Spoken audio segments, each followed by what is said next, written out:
Hello दोस्तों, आप लोगों का सरोज एकेडमी में स्वागत है। देखिए, बहुत ही इम्पोर्टेंट जो लेटेस्ट न्यूज़ हैं वो मैं लेकर आया हूँ। आप लोग बहुत ध्यान से देखिएगा। आप लोगों को इसके बारे में पता ही होगा कि आईएनएस विक्रांत जो हमारा है वह लॉन्च हो चुका है। ठीक है, तो बहुत ही इम्पोर्टेंट। और हम 2022 के जो आईएनएस विक्रांत हैं और 1961 वाले जो आईएनएस विक्रांत हैं उन दोनों से कंपैरिजन करके उसका एनालिसिस करने वाला हूँ। तो बहुत ध्यान से देखिएगा क्या चीज़ें हैं, पहले क्या थी, अब क्या हुआ मॉडिफाई करने के बाद। ठीक है, तो बहुत ही इम्पोर्टेंट है। और जो अभी बना है आईएनएस विक्रांत, जो क्या 2 सितंबर को क्या हुआ था, लॉन्च किया गया था। किसके द्वारा?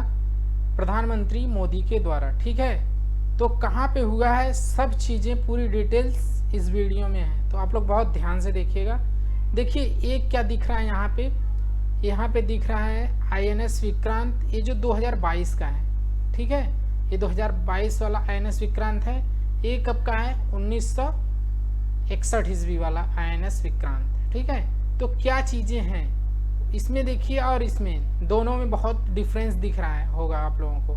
ठीक है, तो इसके बारे में आप लोग देखिए। जैसे ये स्वदेशी रूप से डिजाइन किया गया है, जो 2022 में अभी फिलहाल में इसका न्यूज़ आ चुका है और यह लॉन्च भी हो चुका है। ठीक है, तो पहला विमान वाहक पोत है, स्वदेशी रूप से पहला विमान वाहक पोत कौन सा है?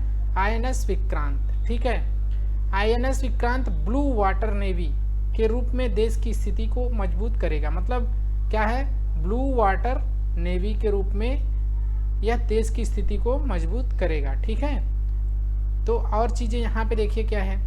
ये है 2022 का। ठीक है, वैश्विक पहुँच और गहरे समुद्र में काम करने की क्षमता वाली एक समुद्री शक्ति है। कौन? आईएनएस विक्रांत। अब देखिए यहाँ पे क्या दिया गया है। यहाँ पे दिया गया, और जो 1961 वाला आईएनएस विक्रांत था उसके बारे में मैं आप लोगों को बताने जा रहा हूँ। ठीक है, तो उसके बारे में आप लोग जान लीजिए।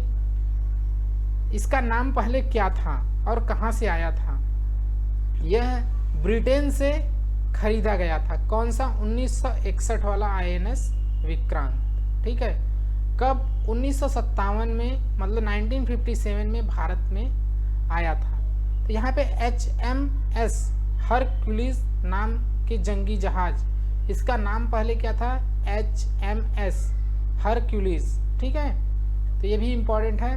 फिर इसे क्या हुआ? फिर इसे आईएनएस विक्रांत के नाम से 1961 ईस्वी में भारतीय नौसेना में शामिल कर लिया गया। ठीक है, कब शामिल किया गया था? 1961। किस नाम से? आईएनएस विक्रांत। इसका पहले नाम क्या था जब आया था 1957 ईस्वी में भारत? तो इसका नाम था HMS हरक्यूलिस। ठीक, तो ये चीज़ें पूछी जा सकती हैं आपके एग्जाम में। तो यहाँ पे मैंने कुछ चीज़ें आप लोगों को बता दी। यह भारतीय नौसेना में शामिल हुआ था। ठीक है, ये भी जो अभी आईएनएस विक्रांत है ये भी भारतीय नौसेना में शामिल हुआ है।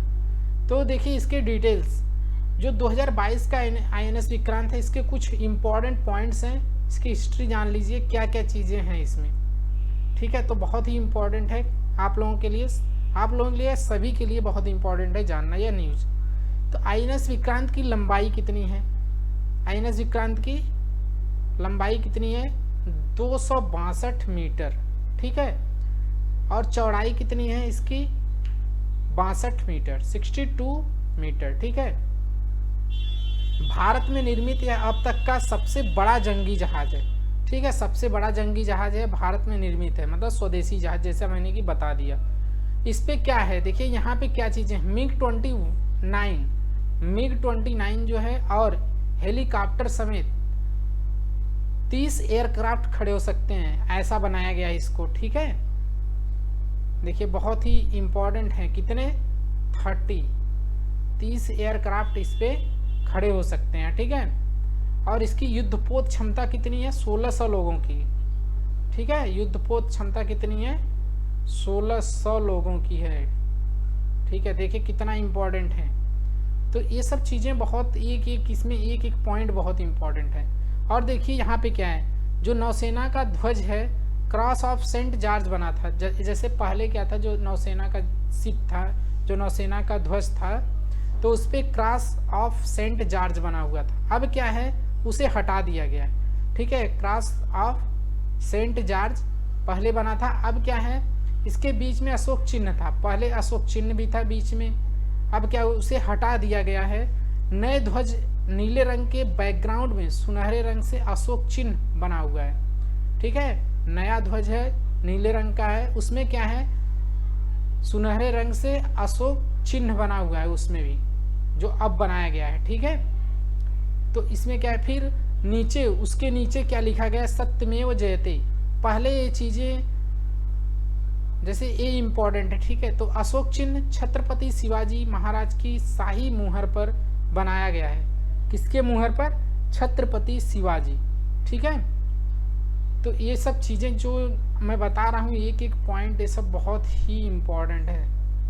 छत्रपति शिवाजी महाराज के शाही मुहर पे बनाया गया है। ठीक है, इस ध्वज में नीचे संस्कृत भाषा में क्या लिखा गया है, नौसेना का एक आदर्श वाक्य होता है। क्या होता है वो? संस्कृत में होता है स नो वरुण। ठीक, यानी जल के देवता वरुण। ठीक है, इसका मतलब क्या है, स न नो वरुण, इसका मतलब है कि जल के देवता अरुण, जो कि हमारे लिए शुभ होते हैं। ठीक है, तो बहुत ही ये सब चीजें देखिए जानना बहुत जरूरी है, क्या होता है। ठीक है, और इसके बारे में देखिए, जैसे मिग फाइटर जेट और कुछ हेलीकॉप्टर होंगे, नौसेना 26 डेक आधारित विमान खरीदने की प्रक्रिया में है। ठीक है, तो यहाँ पे और कुछ इम्पोर्टेंट चीज़ें हैं, जैसे कि देखिए यहाँ पे 1997 मतलब 1997 में उसे सेवानिवृत्त कर दिया गया था। किसे? जो पहले था INS विक्रांत जो था, उसे 1997 ईस्वी में सेवानिवृत्त कर दिया गया, मतलब नेवी से उसको हटा दिया गया था, ऐसा यहाँ पे बोला जा रहा है। ठीक है, और नए INS विक्रांत पुराने वाले जहाज के मुकाबले बड़ा और आधुनिक है। जो नया वाला INS विक्रांत है वो पुराने वाले से क्या है, बड़ा भी है और आधुनिक तरीके से लैस है। ठीक है, अब पूर्वी और पश्चिमी दोनों समुद्री तटों पर एक एक विमान वाहक पोत तैनात किए जा सकते हैं। ठीक है, पूर्वी और पश्चिमी जो दो समुद्री तट हैं वहाँ पे क्या है कि एक एक ऐसे विमान वाहक पोत को तैयार किया जा सकता है, जिससे कभी भी कोई कंडीशन आए जैसे युद्ध का, तो वो संभल सकें। ठीक है, तो बहुत ही इम्पॉर्टेंट ये आप लोगों के लिए एनालिसिस लाया था मैं, आप लोग बहुत ध्यान से देखिएगा। ठीक है, बहुत अच्छे से पढ़ लीजिएगा इसको, और ज़्यादा से ज़्यादा लोगों तक शेयर कर दीजिए, जिससे कि सब इसका लाभ उठा सकें। तो थैंक यू, ऐसे वीडियो के साथ मिलते हैं नेक्स्ट डे। Bye bye.